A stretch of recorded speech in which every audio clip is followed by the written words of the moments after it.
Amém. Graça e a paz do nosso Senhor Jesus Cristo seja com tua vida, com tua casa. Esse é um momento que nós estamos separando para cultuar o nosso Deus. A palavra do Senhor, ela nos deixa bem claro que em todo momento, em todo lugar, onde encontra um servo do Senhor, ali é o lugar de adoração. A mulher samaritana, ela perguntou para Jesus onde ela deveria adorar ao Senhor.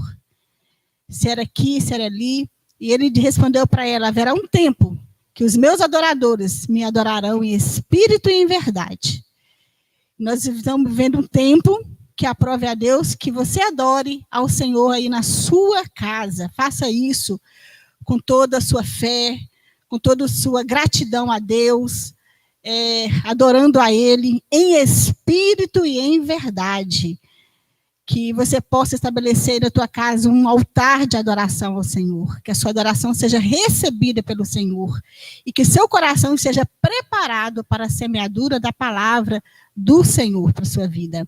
Eu quero abrir lendo o Salmo 91, né, que é um salmo bem conhecido. E vamos estar meditando nele neste momento. Salmo 91. O que habita no esconderijo do Altíssimo e descansa à sombra do Onipotente, diz o Senhor, meu refúgio, meu baluarte, Deus meu em quem confio. Pois ele te livrará do laço do passarinheiro e da peste perniciosa, cobrir-te-á com suas penas e sob as suas asas estarás seguro. A sua verdade é pavas e escudo. Não assustará do terror noturno, nem da seta que voa de dia, nem da peste que se propaga nas trevas, nem da mortandade que assola ao meio-dia. Caiam 1000 ao teu lado, 10.000 à tua direita, tu não serás atingido. Somente com os teus olhos contemplará e verá o castigo dos ímpios. Pois disseste, o Senhor é o meu refúgio, fizeste do Altíssimo a tua morada. Nenhum mal te sucederá, praga nenhuma chegará à tua tenda, porque aos seus anjos dará ordem a teu respeito, para que te guardem em todos os seus caminhos. Eles te sustentarão nas suas mãos, para não tropeçares em alguma pedra. Pisarás o leão e a áspide, calcarás os pés o leãozinho e a serpente, porque a mim se apegou. Com amor eu o livrarei. Poluei a salvo, porque conhece o meu nome. Ele me invocará e eu lhe responderei. Na sua angústia eu estarei com ele. Livrar-o-ei, glorificarei. Saciá-lo-ei com a longevidade e lhe mostrarei a minha salvação. Glória a Deus, que a tua alma possa estar ancorada nessas promessas do Senhor. É o teu Deus que está falando isso com você nesse momento. Esconde no esconderijo do Altíssimo. Lá é o lugar de proteção. Lá é o lugar onde verdadeiramente estaremos seguros. E quando eu digo isso, esconder em Cristo, eu preciso me reportar para uma passagem na palavra do Senhor que está lá em Filipenses 1:21, na experiência do apóstolo Paulo, quando ele chega na conclusão em dizer assim, que para ele o viver era Cristo, e o morrer era lucro. E eu quero me atentar para esse viver em Cristo. Porque viver em Cristo é estar escondido em Cristo. É viver ele a partir do momento que você acorda até o momento que você vai deitar. Que todas as áreas da sua vida possam estar norteadas pela presença do Espírito Santo, que você possa ser guiado por essa presença. O viver em Cristo em todas as áreas da sua vida. Porque isso cabe a mim, cabe a você. Esse viver em Cristo, andar em Cristo, nele, por ele, para ele. Amém? Porque o morrer é lucro, isso aí é o com o Senhor. Por mais que muitas vezes nós tememos essa palavra, o morrer, mas a palavra de Deus nos garante que quando esse momento chegar, pode ter certeza que não haverá perda para a tua vida, haverá lucro. Você lucrará. Isso é com o nosso Deus. Mas o viver em Cristo é com você e é comigo. Enquanto nós vivermos nessa terra, seja o tempo que for, que a nossa vida possa estar em Cristo, que possamos realmente viver nele, para Ele. Porque às vezes nós esquecemos desse viver em Cristo. Às vezes nós nos embaraçamos com as coisas dessa vida. Às vezes nós só vivemos Cristo nos finais de semana ou no momento de um culto. Mas nós precisamos viver em Cristo em todas as áreas da nossa vida. Amém? Que o Senhor nos abençoe. Senhor, nós queremos te agradecer por essa palavra, por essas promessas contidas aqui nesse Salmo 91. E por todas as promessas existentes na tua palavra. Todas elas nos dá garantia de vitória sobre todas as lutas, sobre todas as circunstâncias. Porque não há derrota para o cristão, nem a morte, porque ela foi vencida na cruz do Calvário pelo Senhor. Porque a morte para nós é lucro, Senhor. Porque a tua palavra de Deus nos garante isso. Mas enquanto vivermos nessa terra, queremos viver triunfante, debaixo das promessas, debaixo da segurança e debaixo da certeza que somos cuidados pelo Senhor. É o Senhor que nos guia, é o Senhor. Nós estamos debaixo dessa sombra, das asas deste onipotente. E nós queremos que a nossa alma saiba disso, que ela descansa nisso, em nome de Jesus. Receba a adoração dos teus filhos aí nas suas casas, que chega diante da tua presença, que cada lar neste momento seja uma igreja do Senhor viva, uma igreja viva em cada canto dessa cidade, que haja louvor, que haja adoração, que haja entrega em nome de Jesus, e que nosso culto venha ser nas regiões celestiais, que possa chegar diante da tua presença como um só louvor, uma só adoração de um povo que te ama, Senhor. Receba nessa noite para a honra e para a glória do teu santo nome. Amém. Juntamente, meus irmãos, mas nesse momento eu quero compartilhar uma palavra de Deus aos nossos corações.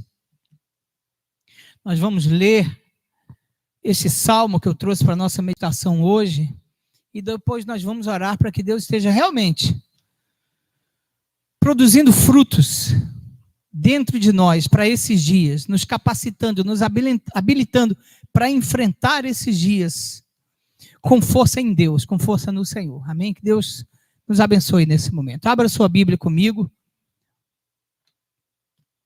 no Salmo de número 16. Salmo 16.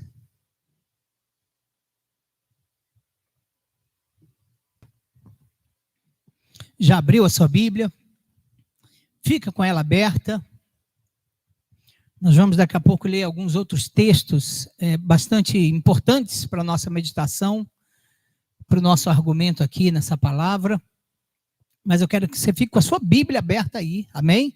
Para nos acompanhar. Deus quer falar o seu coração nessa noite, eu tenho certeza disso, e nós estaremos juntos compartilhando dessa palavra, sendo alimentados, sendo fortalecidos e renovados, em nome de Jesus. Salmo 16, verso 1 em diante, diz assim: guarda-me, ó Deus, porque em ti me refugio. Digo ao Senhor, tu és o meu Senhor. Outro bem não possuo, senão a ti somente. Quanto aos santos que há na terra, são eles os notáveis, nos quais eu tenho todo o meu prazer. Muitas serão as penas dos que trocam o Senhor por outros deuses. Não oferecerei as suas libações de sangue, e os meus lábios não pronunciarão o seu nome. O Senhor é a porção da minha herança e o meu cálice. Tu és o arrimo da minha sorte. Caem-me as divisas em lugares amenos. É muito linda a minha herança. Bendigo o Senhor que me aconselha, pois até durante a noite o meu coração me ensina. O Senhor tem-o sempre à minha presença. Estando ele à minha direita, não serei abalado. Alegra-se, pois, o meu coração e o meu espírito exulta. Até o meu corpo repousará seguro, pois não deixarás a minha alma na morte, nem permitirás que o teu santo veja corrupção. Tu me farás ver os caminhos da vida. Na tua presença, a plenitude de alegria. Na tua destra, delícias perpetuamente. Senhor, em nome de Jesus, fala conosco, Pai. Nós precisamos ouvir tua voz. Nós precisamos ter a tua direção. Nós precisamos ser fortalecidos pelo teu alimento. O alimento da tua palavra, o alimento para a nossa alma. Para nos abrir os olhos e podermos enxergar a tua boa mão sobre nós. E a tua glória sobre a nossa vida, Deus. Em nome de Jesus. Não serão as circunstâncias, não serão aquilo que está acontecendo em torno de nós que fecharão os nossos olhos para a bondade do Senhor, para a tua graça infinita, para o teu grande amor, porque acima disso tudo está a tua graça, Senhor. A nossa vida está depositada em tuas mãos. Não importa o que nos ocorra, nós louvamos o nome do Senhor, nós adoramos o nome do Senhor e continuamos confiando e descansando no Senhor. Fala conosco através da tua palavra nessa noite, meu Deus, em nome de Jesus. Amém. Glória a Deus. Glória a Deus. Nós temos meditado, irmãos, algumas vezes alguns salmos. E no último que a gente fez isso, o salmo número 3, a gente deu importância ao título que havia no salmo. Dessa vez, também no salmo 16, há um título que nas versões mais modernas do salmo 16 não foi incluído, não está incluído aí. Nas versões mais antigas está escrito assim, Mictã de Davi. Mictã é uma palavra interessante, é uma palavra hebraica no termo original. Hoje em dia, no subtítulo da Bíblia está assim, hino de Davi. Mas aí a gente perde, primeiro, para a gente aguçar nossa curiosidade, nós que amamos a palavra de Deus, para entender o que é isso, o que significava isso. Mictã é uma palavra que introduz não só o Salmo 16, mas alguns outros salmos, 56, 57, 58, 59, 60. Todos esses salmos começavam com Mictã. Mictã de Davi significa, literalmente significa, ele é um salmo dourado. A origem da palavra, uma dessas aplicações da origem dessa palavra, é que é um salmo muito precioso. Há algo valoroso nele. Há um certo comentarista que se arrisca a dizer que na origem da palavra Mictã ainda se encontra o significado de escondido, de segredo, de algo misterioso. E por ser misterioso, né, na linguagem hebraica, no entendimento hebraico, por ser misterioso, ganhava esse valor, esse tom de preciosidade, da onde vem até o termo dourado. Então, se isso for verdade, que provavelmente né, pela origem da palavra Mictã de Davi, então nós temos um significado que junta essas duas essências. E nós vamos ter para esse salmo um título que é conhecido por muitos dos estudiosos antigos, dos pregadores antigos. O Salmo 16 fica sendo então o Salmo do precioso segredo, unindo esses significados da palavra Mictã. E por que isso é tão apropriado? Né? Por que eu introduzi falando isso? Né? Porque que é importante a gente saber que o Salmo 16 é o Salmo do segredo, ou o Salmo precioso, ou melhor ainda, que eu acho mais apropriado ainda, o Salmo do precioso segredo. Porque o Salmo 16 é estritamente messiânico. Ele é sobre Jesus. Ele é todo sobre a pessoa de Jesus. Jesus é o centro. Jesus é o alvo, Jesus é a chave para a gente interpretar. Se a gente quiser entender cada versículo do Salmo 16, nós teremos que nos lembrar de Jesus, fazendo referência ao Senhor Jesus. Então, isso torna esse salmo maravilhoso. E não são apenas os estudiosos que estão dizendo isso, que estão dando esse valor para o Salmo 16, ou seja, quem for, algum pregador antigo, ou algum escritor antigo, ou eu que estou pregando para você nessa noite, lhe dando essa informação. Mas Paulo e Pedro, os apóstolos, também citaram o Salmo 16, declarando que ele fala claramente sobre a pessoa de Jesus. E aí, irmãos, eu quero que você abra a Bíblia comigo, para a gente ver Pedro e Paulo citando o Salmo 16 e mostrando para os judeus, Pedro, em Atos capítulo 2, quando ele está discursando para os judeus, depois da descida do Espírito Santo, né, que junta aquela multidão querendo saber o que aconteceu, Pedro começa a fazer um discurso explicando que tudo aconteceu tem como centro Jesus, é sobre a pessoa de Jesus, e Paulo, em Atos capítulo 13, também fazendo o discurso para judeus sobre a pessoa de Jesus, ele vai fazer referência. Então, vamos ver isso, porque a gente vai ver como que a Bíblia é tão linda, né, tão perfeita, como ela é tão autoexplicativa, como ela é tão bem formada pelo Espírito Santo, como ela é tão una, como ela é tão única, né, em tudo que ela vem dizer. A mensagem da Bíblia, de Gênesis e Apocalipse, é sobre Jesus. Mas vamos ver particularmente esses casos. Abra sua Bíblia comigo em Atos 2, verso 25, e você vai ver Pedro explicando por que Salmo 16, a gente entende hoje que o Salmo 16 é sobre Jesus. Atos 2, verso 25. Pode abrir a sua Bíblia junto comigo. Diz assim, espero que tenha dado tempo, porque eu queria muito que os irmãos lessem juntos. Porque a respeito dele, diz Davi, Pedro vai fazer referência a Davi, explicando para os judeus por que Jesus é o centro. E então ele vai citar o Salmo 16, Atos 2, 25. Diante de mim via sempre o Senhor, porque está à minha direita, para que eu não seja abalado. Por isso se alegrou o meu coração e a minha língua exultou. Além disso, também a minha própria carne repousará em esperança. Estou lendo Atos 2, agora 27. Porque não deixarás a minha alma na morte, nem permitirás que o teu santo veja corrupção. 28. Fizeste-me conhecer os caminhos da vida, encher-me-ás de alegria na tua presença.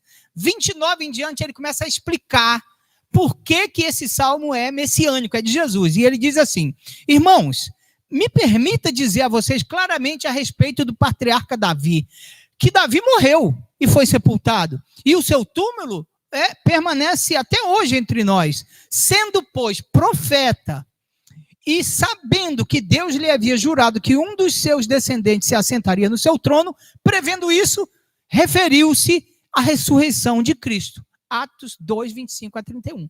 Pedro, discursando sobre Jesus, cita o Salmo 16 e diz, Davi morreu. Esse salmo não pode ter se cumprido em Davi, porque Davi está na sepultura, a sepultura está entre nós até hoje, diz Pedro. Então ele fala sobre Jesus.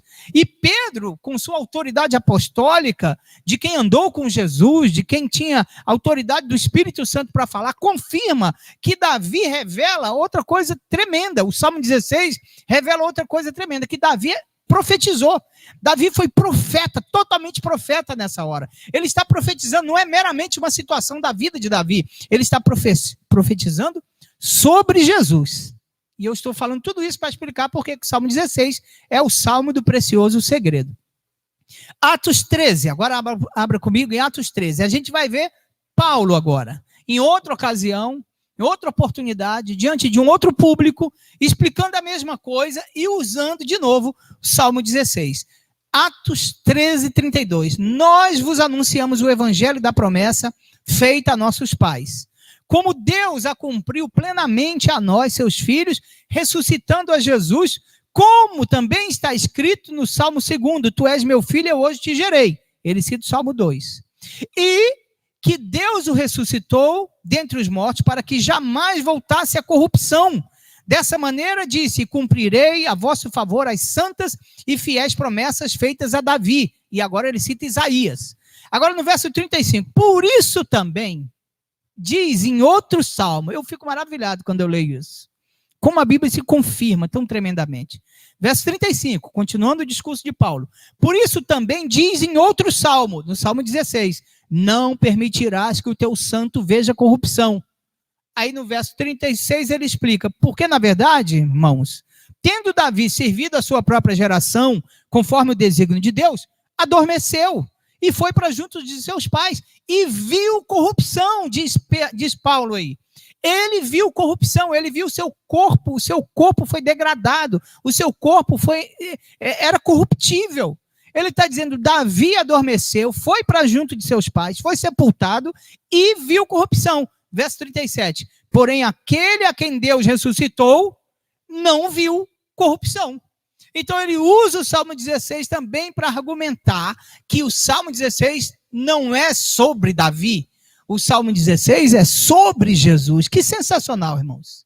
Que coisa tremenda, que beleza, que confirma a veracidade da Bíblia, confirma a autoridade da Escritura. O que está escrito sobre o que aconteceu no passado é verdade. O que está escrito sobre o que está acontecendo hoje é verdade. E o que está escrito sobre o que ainda vai acontecer é confiável. A palavra de Deus é perfeita. E a gente encontra esses caminhos traçados pelo Espírito Santo para confirmar a pessoa de Jesus Cristo como sendo precioso para nós, fundamental na nossa vida. E aí, vale a pena agora para a gente entrar no Salmo 16, seria muito bom a gente buscar aquela divisão do Salmo. Todo Salmo, como é um cântico, como é um hino, ele tem divisões. E essas divisões que eu sempre uso aqui nas nossas mensagens sobre Salmos, elas são boas para a gente entender o argumento do salmista. Porém, no Salmo 16 é muito difícil fazer isso. Parece que é coeso. Ele entra falando sobre a sua confiança no Senhor, que é o seu refúgio, e ele vai falando da alegria de pertencer ao Senhor, e vai falando da confiança que tem de que Deus sempre o guardará. Porém, para a nossa meditação, nós vamos dividir em 3 partes. Primeira, uma confissão de fé tremenda, linda, versículos 1 e versículos 2. Na segunda parte, nós vamos aos versículos 5 a 7, e a gente vai ver que essa fé traz contentamento, satisfação para o presente. É uma fé que sustenta no presente. E do versículo 8 em diante, a gente já vai ver que essa fé é uma fé que traz segurança no futuro. É uma esperança para o futuro. É interessante.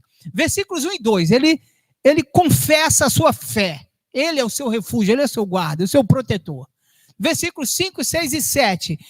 Eu confio no que o Senhor me dá hoje. Eu confio que o Senhor me faz feliz com aquilo que eu tenho. Aquilo que eu tenho é o que eu preciso, diz o salmista. E no versículo 8 em diante, e tudo para frente, os meus caminhos estarão seguros em Deus. Ele vai providenciar para nós. Então vamos entrar, como sempre, no Salmo 16. Primeiramente, a confissão de fé. Ele diz: guarda-me, Deus, porque em ti me refugio. Digo ao Senhor, tu és o meu Senhor, outro bem não possuo, senão a ti somente. Davi usava muitas vezes essa figura de guardar, de ser protegido. Ele vivia cercado de inimigos, em situações de guerra, em situações difíceis, envolvido em perseguições, em situações que fugiam ao controle dele. Então, vez por outra, ele apelava ao guarda, à proteção de Deus. Então, a gente abriu o culto, por exemplo, com o Salmo 91. E o Salmo 91, 1 e 2 diz assim: aquele que habita no esconderijo do Altíssimo, à sombra do Onipotente descansará. E direi do Senhor, tu és o meu refúgio, o meu baluarte, o meu Deus em que confio. Eu preciso me refugiar no Senhor. É na sombra do Altíssimo que eu encontro essa segurança. O Salmo 32, tu és o meu esconderijo, tu me preservas da tribulação e me cercas de alegres cantos de livramento. Toma esses versículos para a sua vida. Deus, deixa o Espírito Santo encher o seu coração com essas palavras. O Senhor é o nosso refúgio. Para onde a gente vai quando a gente precisa fugir das situações? Para onde a gente corre? A gente tem que correr para as asas debaixo das suas asas, é para a sombra do Onipotente, é para a proteção da guarda do Senhor. O Salmo 57, mais tremendo desses que eu escolhi para a gente ler, diz assim: tem misericórdia de mim, ó Deus, tem misericórdia, pois em ti a minha alma se refugia, à sombra das tuas asas eu me abrigo, até que passem as calamidades. Aleluia! E nós estamos vivendo calamidades. Nós estamos vivendo um tempo de calamidade, podemos dizer assim, para a nossa geração, sem igual. A gente nunca experimentou algo como isso. Nós estamos nos escondendo. Nós temos que nos esconder, e o melhor lugar que o crente se esconde é debaixo das asas do Altíssimo, até que passem as calamidades. Nós estamos em tal condição, irmãos, que a gente já acorda pela manhã, lá no fundinho nos questionando o que aconteceu hoje, qual notícia que tem hoje. A gente está o tempo todo sobressaltado. O Senhor está nos chamando hoje para a sua sombra. O Senhor está nos chamando hoje para refugiar nele. Essa expressão do salmista é muito interessante. Onde nós podemos encontrar um lugar seguro para ficar? Em Jesus. Somente no Senhor. É escondidinho ali que a gente pode se proteger da grandeza dessas tribulações. Ele é o guarda de Israel, diz o Salmo 121. Lá fala assim: é certo que não dormita, que não dorme o guarda de Israel. O Senhor é quem te guarda. O Senhor é a tua sombra, a tua direita. Louvado seja o nome de Jesus. E ele começa dizendo: guarda-me, Deus. Guarda-me, porque em ti me refugio. Tu és o meu Senhor. Outro bem não possuo além de ti. Que confissão tremenda. Nós estamos falando de um rei. E o rei, um rei, dizer: outro bem não possuo além de ti. Não serão posses nenhumas dessa vida que vão suprir aquilo que eu preciso.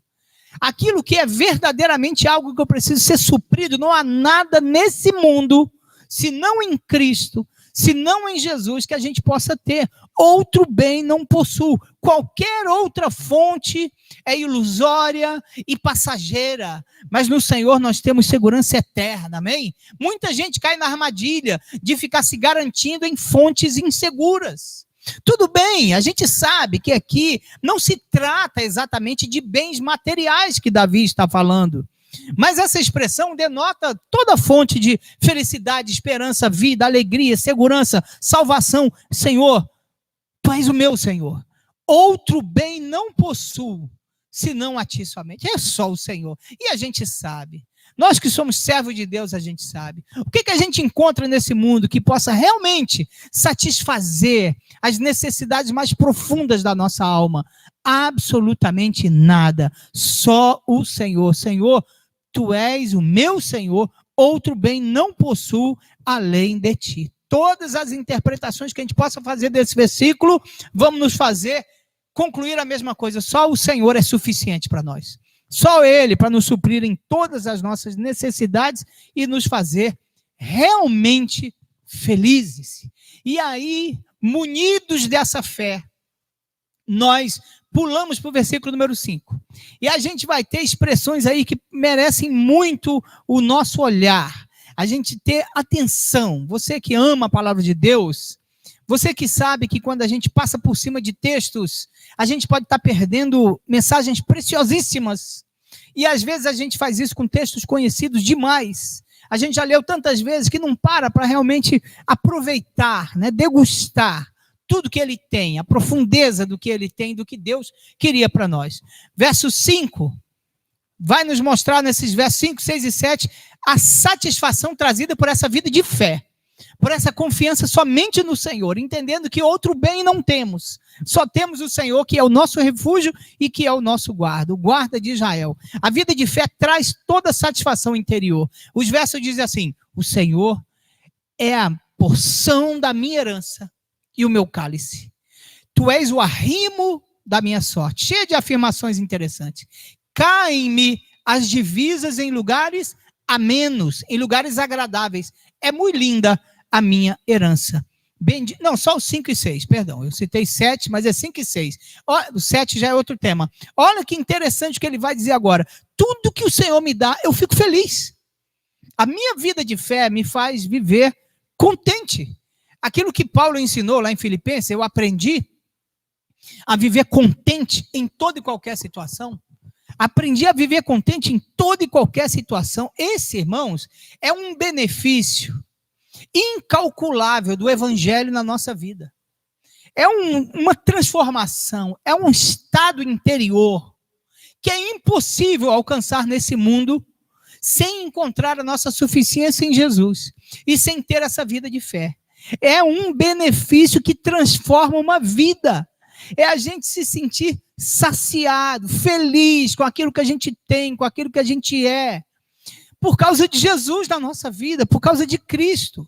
É tremenda essa satisfação interior, porque evita murmuração, que é pecado contra Deus, é pecado, é movido por desconfiança. Toda murmuração é movida por alguma desconfiança. E torna possível para nós um mandamento bíblico: em tudo dai graças. Quando a gente encontra satisfação naquilo que Jesus nos dá, na condição que a gente tem, nas coisas que nós possuímos, naquilo que nós somos, nós podemos sim, em tudo dar graças, Porque tem gente que lê esse versículo lá de Tessalonicenses, em tudo dai graças, porque essa é a vontade de Deus para convosco em Cristo Jesus, e fala, como dar graças em tudo? Como dar graças? Eu olho em volta de mim e me pergunto, como? Graças a Deus, obrigado, Deus, obrigado. Sim, é perfeitamente possível, quando você sabe que isso provém do Senhor de alguma maneira sobrenatural, sábia, soberana e poderosa, e cheia de amor da parte de Deus para nós. Aleluia. Olha o que a fé faz. A fé me faz olhar mais para o que eu tenho do que aquilo que ainda não tenho. Essa fé me faz olhar para aquilo que eu ainda não tenho com preocupação, me tira os olhos daquilo que ainda não tenho e que me traz tanta preocupação. Eu olho para o que eu tenho e agradeço a Deus. Obrigado, Jesus, por tudo que eu tenho hoje, agora. O Senhor tem me dado coisas lindas, certamente vai me dar tudo que eu preciso. Aleluia. A expressão do verso 5 e 6 merece a nossa atenção. É impressionante. Primeiro ele diz, o Senhor é a porção da minha herança. Olha que coisa interessante. É bem provável que ele esteja citando aquilo que acontecia com a tribo sacerdotal, na divisão da herança das terras, quando o povo chegou na terra prometida, todo mundo queria uma parte da terra, todo mundo tinha isso como promessa para a sua vida, todo mundo, quem sabe ali na entrada, né, da terra, já estava de olho em algum trecho, algum pedaço da terra, mas o Senhor disse, não, mas a tribo sacerdotal, a tribo de Levi, não vai levar a herança. Eles não vão ter terra nenhuma. E aí isso está escrito em número 18, 20 assim. Disse também o Senhor a Arão, na sua terra herança nenhuma terás, e no meio deles nenhuma porção terás. Talvez isso fosse frustrante. Todas as 11 tribos e a outra meia tribo, todo mundo ganhando terras lá em Canaã quando chegaram. E o Senhor diz para Arão, não, na sua terra herança nenhuma terás, e no meio deles nenhuma porção terá. E o Senhor completa, eu sou a tua porção, eu sou a tua herança no meio dos filhos de Israel.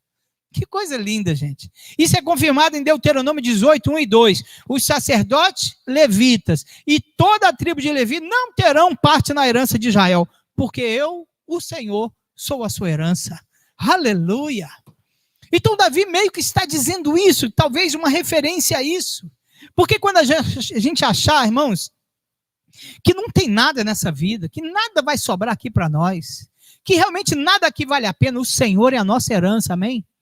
Há pessoas que vivem em prol de uma herança, desejosas, ambicionando alguma herança. Nós temos uma herança grandiosa, o Senhor é a nossa herança.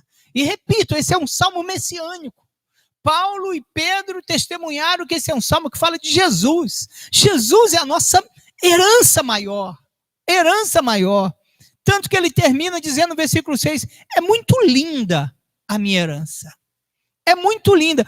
Ele começa dizendo, o Senhor é a minha herança. E termina dizendo, é muito linda a minha herança. Aleluia. Oh Jesus, nós queremos ser assim, satisfeitos no Senhor. O Senhor é o meu cálice. O Senhor é o meu cálice, aquilo que me alegra, me refresca, me sustenta. Aí depois ele diz, ele é o arrimo da minha sorte. De novo a gente precisa parar. Esse trecho, versículos 5 e 6, que eu me corrigi, falando que é o versículo 5 e 6, mostra que a fé apresentada nesse salmo, ela é uma fé que traz contentamento, satisfação interior com aquilo que a gente possui. E Davi está escrevendo e dizendo, tu és o arrimo da minha sorte. Não é fácil entender essa expressão, mas vamos tentar. Primeiro, eu quero te dizer que os reis, quando iam à guerra, era costume eles consultarem ao Senhor. Eles consultavam ao Senhor. Vou à guerra? Não vou à guerra? Fico quieto? E se eu for? Eu vou vencer, Senhor? Eu vou conseguir voltar para casa, rever meus filhos, rever meu povo? Como é que vai ser nessa guerra? Então, para ir à guerra, Davi, por exemplo, consultou o Senhor. E às vezes essa consulta ao Senhor, no Antigo Testamento, na dispensação da lei lá e todas as observações que eu possa fazer, eram através de tirar sorte. No caso de Saul, que queria saber também o que ia acontecer com ele na determinada guerra, ele apelou para o Urim e Tumim, diz o texto bíblico. Era uma maneira de tirar sorte. E eles entendiam que aquele tirar sorte era uma maneira que Deus usava para revelar sua vontade. Não tente isso hoje, eu acabei de dizer, na dispensação da lei, no Antigo Testamento. Mas eles acreditavam. Então, Davi pode estar se referindo a isso. Eu vou, não vou, venço essa guerra, não venço? Tu és o arrimo da minha sorte. E o que é arrimo?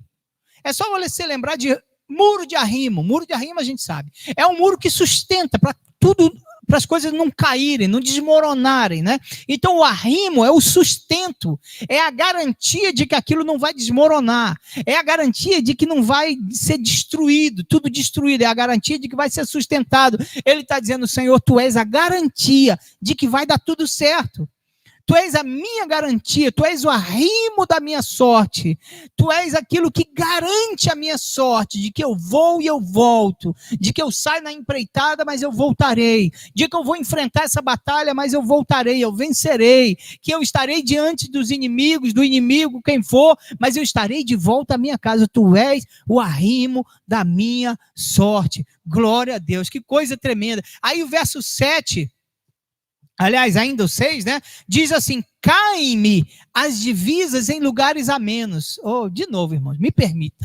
Vamos continuar escavando, né? Para achar esse tesouro maravilhoso que há nesses versículos. Ele continua apelando para aqueles costumes lá que Israel conhecia muito bem. Caem-me as divisas. Quando o povo chegou na terra prometida, as terras foram distribuídas por sorte.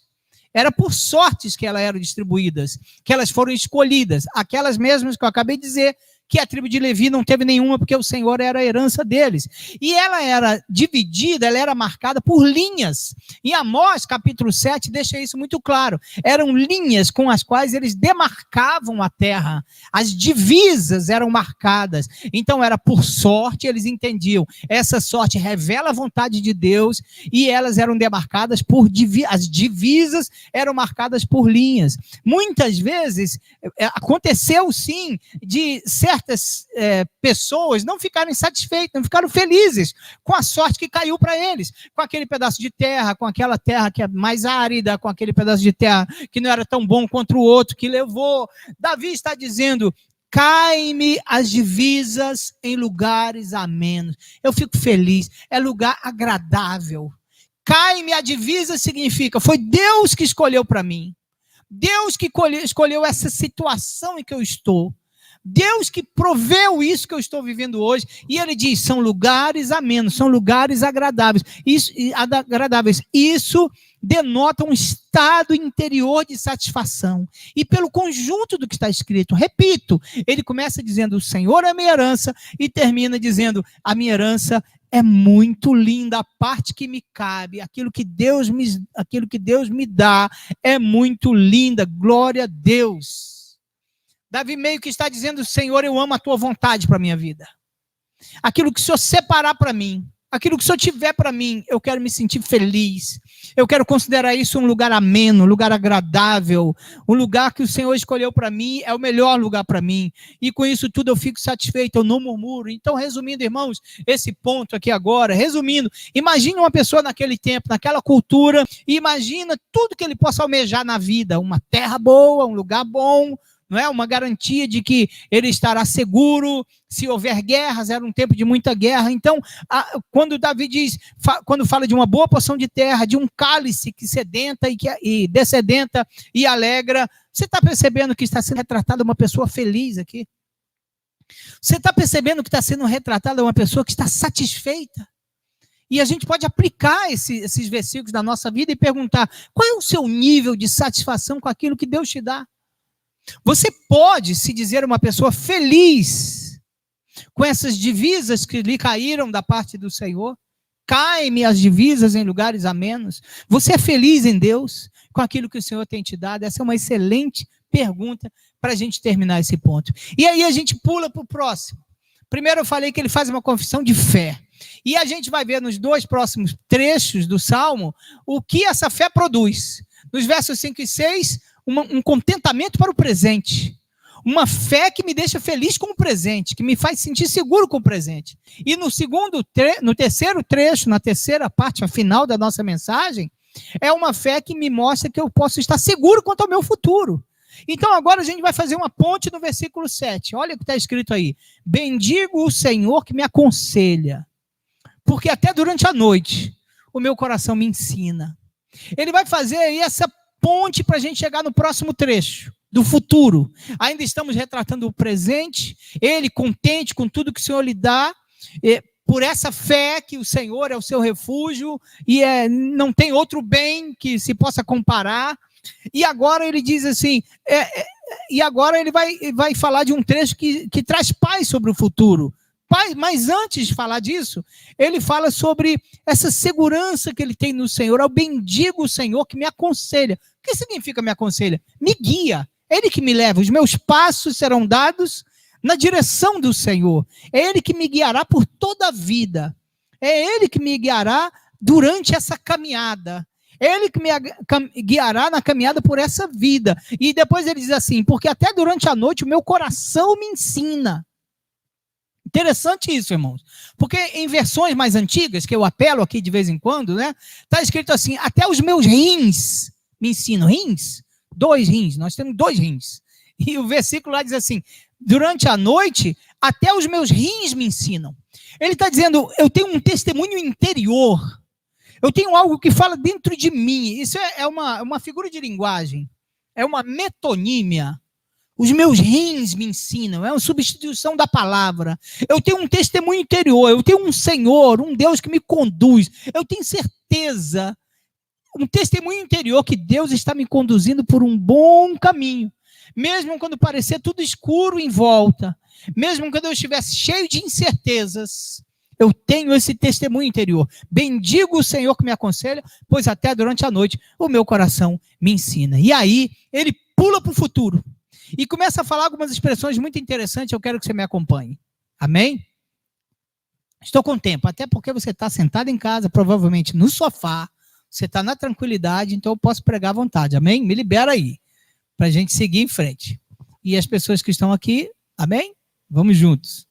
Então diz assim, vamos analisar esses versos e como ele realmente retrata o futuro. Verso 8, estando ele à minha direita, não serei abalado. Ele diz, o Senhor, eu tenho sempre a minha presença. O Senhor, tenho sempre a minha presença. A outra versão bíblica diz assim, o Senhor está sempre à frente. E mais interessante do que o Senhor está sempre à frente, é a maneira com que Pedro traduziu, ou interpretou, ou reescreveu esse Salmo 16, segundo ele conhecia.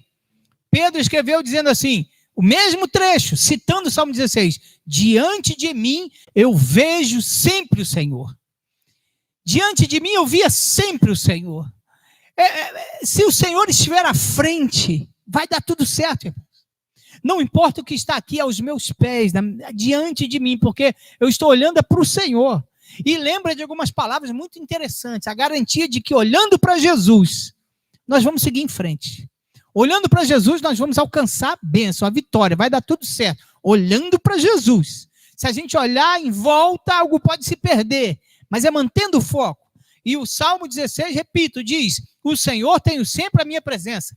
Pedro, em Atos capítulo 2, traduziu dizendo, o Senhor eu vejo sempre à minha frente. Aí a gente lembra, Salmos também, contemplai-o e sereis iluminados, e o vosso rosto jamais sofrerá vexame. Contemplai-o, olha para Jesus. Você sabe como a gente tem mania de olhar em volta. A gente olha para as pessoas, a gente olha para as situações, a gente olha para o que está acontecendo. Nós temos essa mania.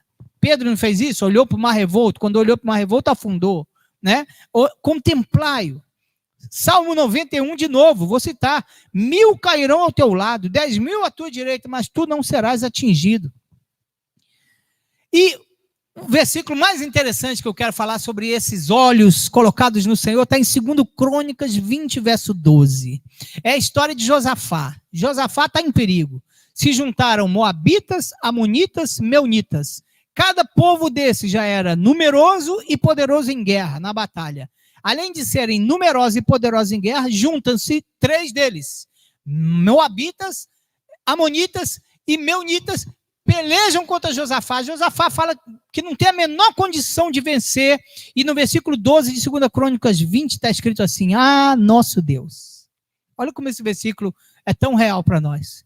Ah, nosso Deus, em nós não há força para resistirmos a essa grande multidão que vem contra nós.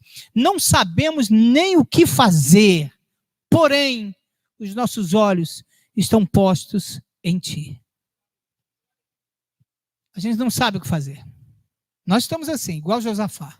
Ah, Senhor, é muito grandioso esse problema que está diante de nós. Nós não sabemos o que fazer, mas os nossos olhos estão postos em ti, Senhor. Aleluia. O Senhor, disse o Salmo 16, salmista, eu tenho sempre a minha presença. Traduziu Pedro, o Senhor eu via sempre na minha frente. E quando eu olho para o Senhor na minha frente, aí é engraçado ser Pedro dizendo isso, né? Justamente o mesmo que a gente usa como exemplo para dizer que afundou quando tirou os olhos de Jesus. E ele agora está citando o Salmo 16 e lembrando, eu preciso olhar para o Senhor. Aleluia. Em outras palavras, Deus está na posição de poder, autoridade e proteção, ele está à frente da nossa vida. Verso número 9, alegra-se o meu coração, o meu espírito exulta, até o meu corpo repousará seguro. Você pode ter certeza que a expressão meu corpo repousará seguro retrata a morte de Davi. Profeticamente a gente sabe, né, que a gente está entrando agora numa área, aí nesse versículo no próximo, muito messiânica, que vai se cumprir cabalmente em Jesus, mas é uma referência à morte, em vista desse fato da minha confiança, de que o Senhor é meu refúgio, de que é meu bem maior, e no outro bem não possuo além de ti, de que eu me satisfaço com tudo que o Senhor me dá, eu sou alegre. Ele diz, alegra-se o meu coração, e o meu espírito exulta, não deixe a tristeza abater o seu coração. Não deixe a tristeza apertar o seu peito. Não deixa. Pelo contrário, ora e diga, Senhor, que a tua alegria enche o meu coração. Eu quero estar cheio de exultação. E nós estamos falando de um tempo de luta. Nós estamos falando de um tempo de dificuldade. E ainda assim, seja essa real a palavra da nossa vida. Alegre-se, pois, o meu coração e o meu espírito exulta, porque eu tenho certeza que até o meu corpo repousará seguro. É uma referência à morte do crente. É uma referência à segurança que nós temos em Deus, daquilo que Ele pode nos dar. Verso 10. Pois não deixarás a minha alma na morte, nem permitirás que o teu santo veja corrupção. Esse versículo, ele é destacável, ele é impactante, ele é totalmente fora do contexto de Davi. É por isso que Paulo usou e disse, olha, Paulo usou e explicou, olha, Davi adormeceu e foi para junto de seus pais e ele viu corrupção. Quem não viu corrupção foi Jesus, que foi ressuscitado dentre os mortos. Então esse verso é totalmente messiânico, ele fala sobre a pessoa de Jesus. E já que nós estamos falando de segurança no futuro, agora nesse trecho, realmente é bom a gente lembrar, né? 1 Coríntios 15, onde está, ó morte, a tua vitória? Onde está, ó morte, o teu aguilhão? O aguilhão da morte foi eliminado sobre a vida do crente, porque sobre nós repousa o Espírito de Cristo e a vida eterna que Ele pode nos dar. Porque se nós morremos em Cristo, ressuscitaremos juntamente com Ele e teremos uma vida eterna com Ele. Então a pergunta de Paulo é contundente: morte, cadê a tua vitória? Acabou, porque Cristo ressuscitou. Onde está o teu aguilhão? E depois ele explicou, o aguilhão da morte era o pecado, mas o pecado não tem domínio sobre nós. Então agora nós temos a vida eterna em Cristo Jesus. Aleluia. Não deixarás a minha alma na morte. Aquilo que não era para Davi, aquilo que Paulo e Pedro interpretaram que não era sobre Davi, era sobre Jesus. Deixa eu te falar uma coisa bem séria, agora é sobre nós. Agora é para nós esse texto. Porque em Cristo Jesus nós herdamos essa vida eterna. Ele não deixará a nossa alma na morte. Na morte eterna, jamais. A gente pode sofrer morte física. E a morte física que a gente pode sofrer pode ser de qualquer maneira, de qualquer jeito, em qualquer tempo. E para falar bem a verdade, à luz da palavra de Deus, não importa, irmãos. O importa é que nós passaremos por morte física, se não formos arrebatados, mas não passaremos por morte espiritual. A nossa vida eterna está garantida em Cristo Jesus. Então esse verso 10, que não era para Davi, se cumpre em Jesus, mas se torna real na vida de cada crente. Ele não permitirá que o teu santo veja corrupção. Aleluia. De novo apelando para Coríntios 15. Porque nós temos agora um corpo incorruptível, uma morada celestial. Essa casa terrestre vai se desfazer e nós teremos um tabernáculo eterno juntamente com o Senhor. Poderíamos falar muito sobre esse versículo, mas vamos seguir em frente, irmãos. Vamos seguir em frente. Nós estamos falando de bênçãos desfrutadas por Davi na pessoa de Jesus e que se cumpre em nós. E o versículo 11, para terminar, diz assim: tu me farás ver os caminhos da vida. No contexto de todo esse salmo, os caminhos que estão escritos aqui são de prosperidade, de paz, de alegria. Dizem alguns mais estudiosos que esse salmo não foi escrito num tempo de guerra de Davi. Não foi escrito num tempo de angústia, como a gente meditou no Salmo 2, no Salmo 3, como é o Salmo 4, como são vários outros salmos. Não foi num tempo de angústia, de guerra, de perseguição, mas foi um tempo de calmaria, de tranquilidade. Ele está nesse momento dizendo que esses caminhos que o Senhor o fará ver são caminhos de prosperidade, de paz e de alegria. Ou seja, sendo conduzido pelo Senhor, em confiança, em temor, desfrutando de bênçãos vindas da obediência, da santidade. Nesse salmo nós encontramos a bênção do homem espiritual que participa da vida ressurreta de Jesus, citada aqui, sendo transformado à sua imagem de glória em glória, desfrutando das bênçãos dele sobre nós e caminhando rumo à eternidade, irmãos, enquanto fluem bênçãos sem medida sobre a nossa vida. De qualquer maneira, de toda maneira, esse último trecho do versículo 8 em diante, expressa a nossa esperança de um futuro sempre abençoado e guardado em Deus. As expressões que a gente leu foram: não serei, repousará, não permitirá, me fará ver. Ele está falando do nosso futuro. Eu quero dizer para você, em nome do Senhor Jesus, a segurança do presente que nós temos hoje em Deus, que tudo que Ele nos dá é bom, é o que a gente precisa, é o que vem da parte dEle, assim como nós vimos aí nos versículos 5 e 6, mas também nos garante uma esperança de futuro. Nosso futuro está nas mãos do Senhor. Você sabe, o mundo hoje vive uma crise de esperança no futuro. Que futuro? Qual será o futuro? Quando as pessoas falam em fim de pandemia, não sabe, será 2021? Será em 2022? Será em 2025? Né? Pandemias anteriores duraram vários anos. Então, tudo incerteza, muitas incertezas, muitas inseguranças. E nós estamos lendo hoje um salmo messiânico que revela o precioso segredo chamado Jesus, que traz para nós a certeza de um cuidado no presente e de uma esperança no futuro. É o Senhor quem pode nos dar. A gente pode concluir. Agora nós entendemos melhor porque esse salmo, e eu fiz aquela introdução dizendo que ele é o salmo do precioso segredo, porque o segredo é Jesus. Porque Jesus está oculto em cada linha, em cada frase, em cada trecho. É Jesus, aquele que é tudo na nossa vida, irmãos. Ele é o arrimo da nossa sorte, o arrimo da nossa sorte. Ele é aquele que nos guarda no dia da calamidade. Ele nos guarda agora e nos guardará para sempre. Nós podemos estar seguros em Cristo Jesus. Nós podemos depositar toda a nossa esperança no Senhor. Eu volto ao versículo número 1 para orar com os irmãos, para encerrar. Versículo número 1 diz assim: guarda-me, Deus, porque em ti me refugio. Verso 2: eu digo ao Senhor, tu és o meu Senhor. Outro bem não possuo, senão a ti somente. Só Jesus. Só Jesus. Mas Ele é tudo. Ele não é pouco.